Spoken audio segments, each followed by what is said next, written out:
Alors Olivier, ce référendum en Crimée vise tout simplement à rattacher cette péninsule ukrainienne au territoire russe. On est à 48 heures maintenant. Alors les condamnations se multiplient, mais rien ne semble entamer la confiance des Russes. Non, le processus est lancé et il semble inéluctable. Regardez ces images de préparatifs de ce référendum qui va avoir lieu dimanche avec une question très simple. Êtes-vous pour ou contre l'indépendance de la Crimée, tout en sachant que le Parlement local de Crimée a déjà voté oui en faveur de cette indépendance à une très large majorité. On prépare les urnes et surtout on a déjà affiché dans les rues de grandes affiches avec des slogans très simples.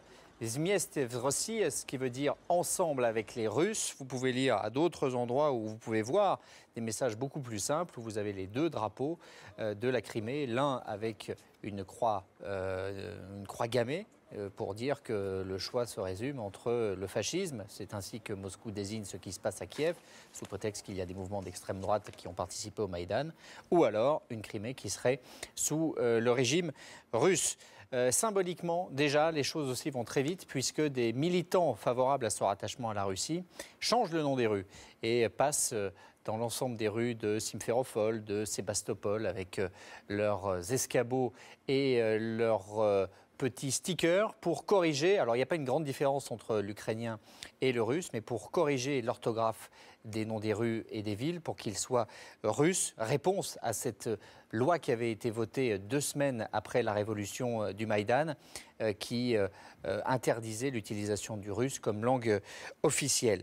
Les frontières sont en train de disparaître progressivement et des camions d'aide arrivent déjà de Moscou, accueillis par une foule qui brandit des drapeaux russes. Ça n'est pas simplement des camions qui sont en train de se diriger vers la province de Crimée, mais c'est tout un système qui, du côté russe, se prépare. Du côté de la Constitution, des députés votent pour modifier la Constitution de la Fédération russe de manière à accueillir la Crimée. Et puis le message a été très clairement lancé à la Banque centrale de Russie pour qu'elle prépare l'intégration de la province et qu'elle facilite son passage vers la Russie.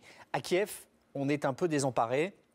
Et du coup, à part les condamnations, les soutiens qu'on va chercher à Washington, comme ça a été le cas hier, eh bien, on a vu cette image symbolique du boxeur Klitschko qui va dans le Parlement pour planter, montrer le drapeau de la marine ukrainienne. Car ça, c'est encore une question qui n'est toujours pas tranchée. Quel va être l'avenir de cette marine ukrainienne en Crimée? Il y a certes la base russe avec ses 340 bateaux, mais il y a surtout toute la flotte ukrainienne. Et cette flotte ukrainienne, personne ne sait, dans une Crimée indépendante, si elle pourra rester, les accords qui pourraient être passés, ça reste une interrogation. Et pour faire voir que les Ukrainiens sont toujours là, ils mobilisent leurs troupes à la frontière de la Crimée, mais on en rentre dans une période qui va être extrêmement instable. Alors Olivier, est-ce que les diplomates peuvent encore jouer un rôle? Il y a une réunion notamment en ce moment à Londres.